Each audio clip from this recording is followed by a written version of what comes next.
e não sobra nada. Respirei fundo, achando que ainda começava um grito no escuro, um encontro sem hora marcada. Ontem eu tive esse sonho, nele encontrava com você. Não sei se sonhava o meu sonho, ou se o sonho que eu sonhava era seu. Já foi? Isso. Então, meu nome é Márcia Cury Vaz Galvão. Minha mãe se chamava Gladys Helena Cury Bermudes. Ela era conhecida como Rina, é uruguaia. Ela participou do movimento Tupamaro, Movimento de Libertação Nacional Tupamaro, no Uruguai, na década de 60, final de 60 e 70. Foi presa em 72 e em 76 foi solta e expulsa do Uruguai. Meu pai se chama Araquém Vaz Galvão, ele é baiano, ele entrou para o exército e ele era sargento do exército na época do golpe. Ele foi um dos sargentos que não apoiou o golpe e também esteve preso aqui, participou da guerrilha do Caparaó, enfim, mais algumas coisas, não sei exatamente toda a história dele, não sei nem a minha, né? Imagina dos outros. Enfim, eu tive uma infância construída de forma fragmentada. Nasci num lugar, de repente eu já estava em outro lugar. Com um ano, quando eu tinha um ano, minha mãe foi presa. Os militares invadiram a minha casa de madrugada. Eu tinha 1 ano e 3 meses. Eles levaram ela. Você nasceu no Uruguai? Sim, em cima tive dela.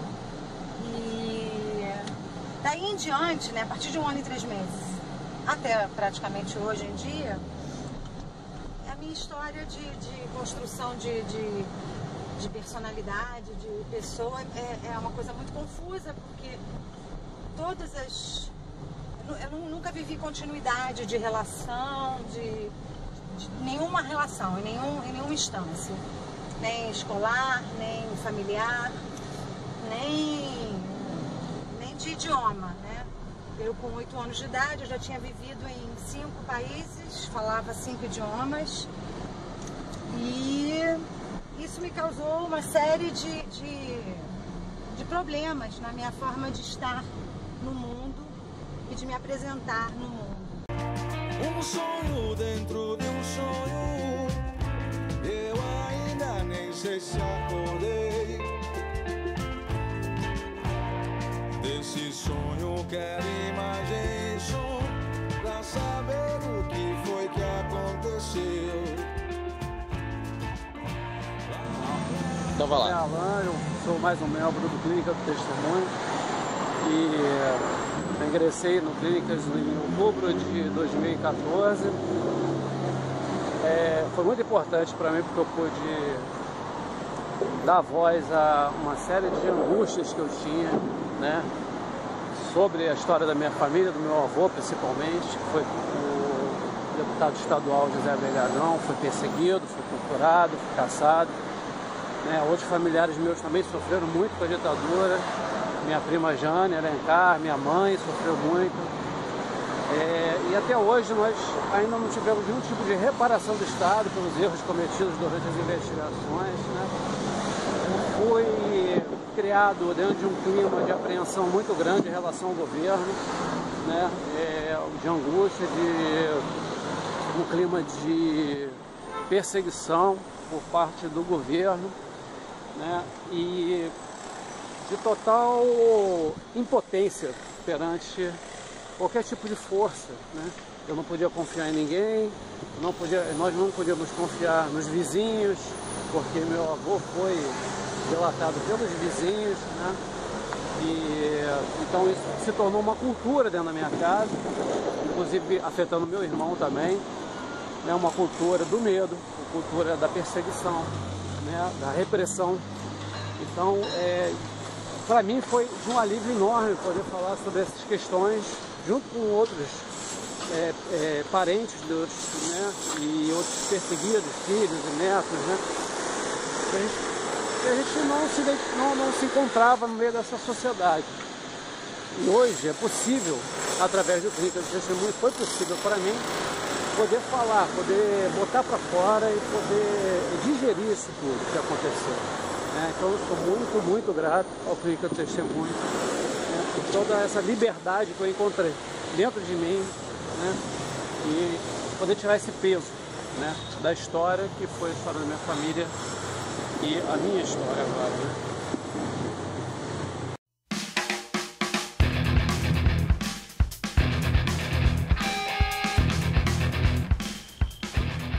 Bom, meu nome é Dario Goulart, sou filho de Carlos Goulart. A experiência com o grupo foi interessante, teve muitos pontos em comum e muitas formas complementares de encontrar respostas e saídas para pensamentos, sentimentos, enfim.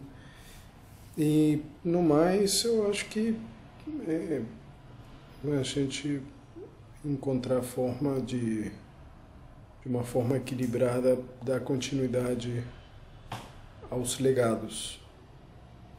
É isso, desejo uma muito boa audiência e espero que o grupo de filhos do Rio Grande do Sul nasça e cresça com muita força. Um abraço.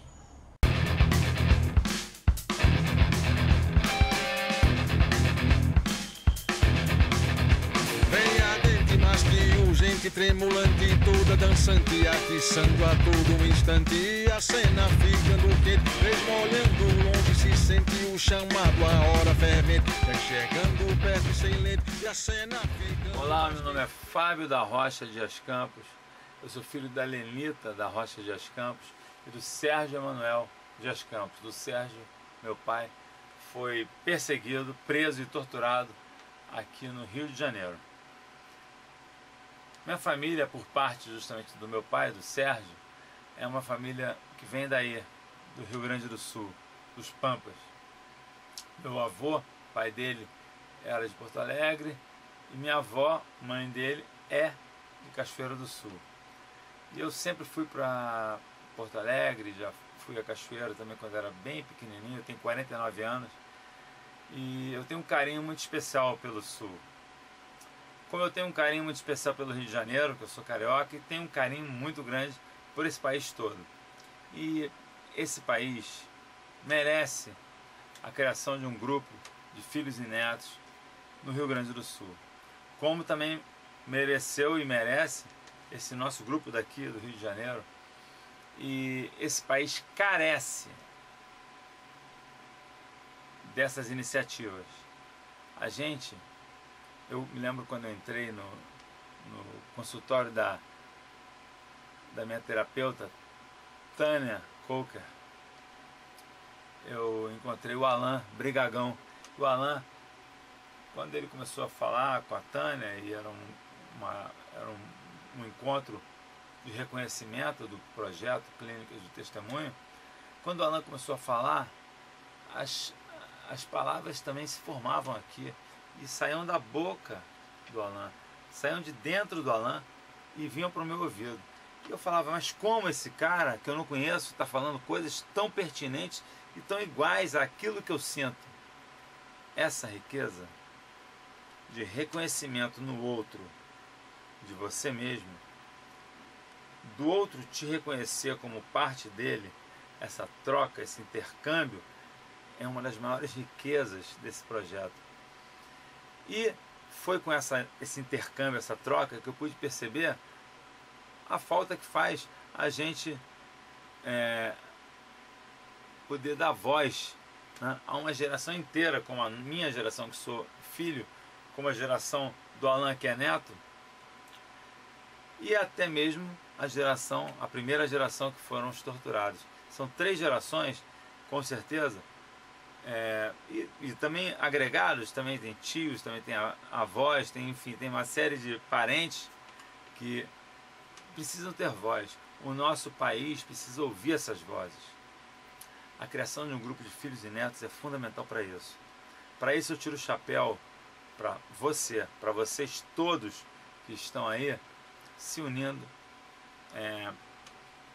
a essa demanda, essa necessidade que esse país está tendo de mostrar um pouco da história, mostrar um pouco da sua história. Eu preciso saber da sua história, você pode saber da minha, nós precisamos saber das histórias de todos nós, porque é só assim que a gente vai construir um país que possua memória, verdade e justiça. Essa é a nossa luta. É assim que nós vamos conseguir transformar efetivamente para melhor o Brasil. Meus parabéns a todos vocês por essa iniciativa. Que esse grupo frutifique e muito. Eu tenho certeza que já está criando seus primeiros frutos. Um beijo. Roda gigante eterna, começo sem fim, sem fim.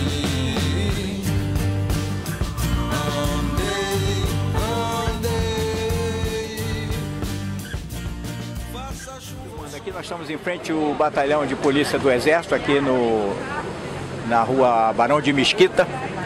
E hoje está havendo uma atividade aqui sobre os presos que estiveram nesse quartel na década de 70. E nós estamos aqui com o neto de Mário Alves. Foi uma pessoa que também esteve presa aqui.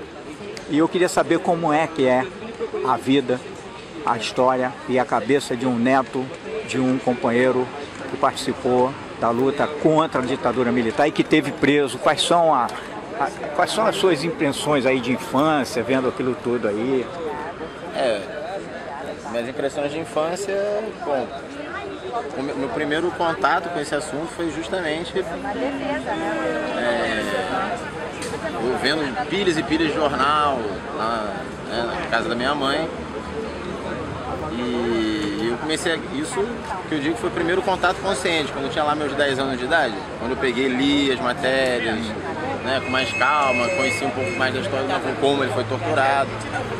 Mas assim, primeiras lembranças mesmo era ver minha mãe e minha avó, que era viva ainda, morreu quando eu tinha 7 anos, fazendo os cartazes, cadê o corpo do Mário Alves, enfim, toda aquela militância, né? Eu tava ali vendo aquilo e ajudando às vezes, colando broches, né? Tortura nunca mais.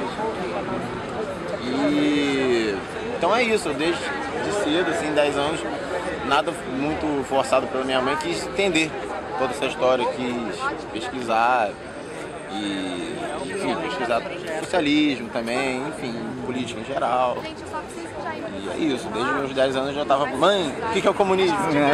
Já tava lendo os clássicos? Já tava, pior que tava. Pior que tava. Tem que ser, né?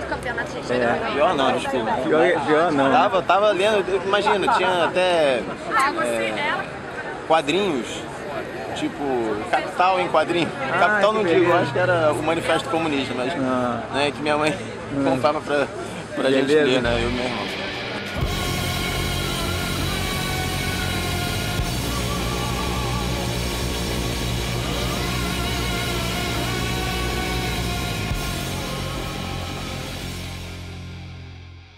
Sofrida por presos políticos durante o regime militar, afetou famílias inteiras e ultrapassou gerações.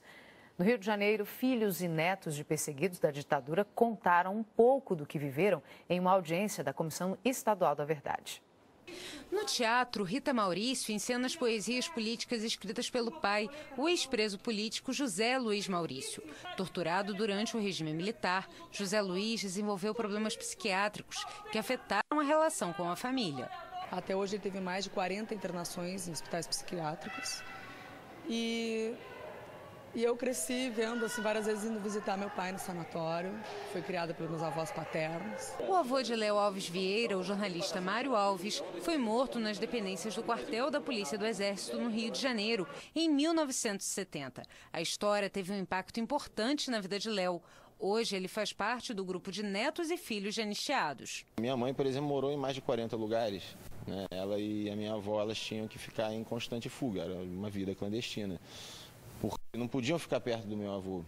Na audiência da Comissão da Verdade, realizada na Universidade do Rio de Janeiro, foram ouvidos ex-presos políticos, filhos e netos. Nos depoimentos, contaram como a violência não ficou restrita aos porões da ditadura. Quem sobreviveu voltou para casa com lembranças e sequelas que mudaram a vida das famílias. Muitos recebem assistência do projeto Clínicas de Testemunho do Ministério da Justiça, que dá suporte psicológico. Só no Rio de Janeiro são atendidas 150 pessoas. O projeto será encerrado no fim deste ano. Não foi só a repressão, a tortura, as mortes, os desaparecimentos da época, e isso não foi pouco, né, que causaram tantos danos. Foi o silenciamento e a impunidade. Tem que se transformar em política de Estado, em política pública de Estado. A assistência psicológica a essas gerações. Só quem, né, viveu a ditadura, só quem sofreu com a ditadura pode ser capaz de traduzir o que significa o que nós ouvimos aqui hoje.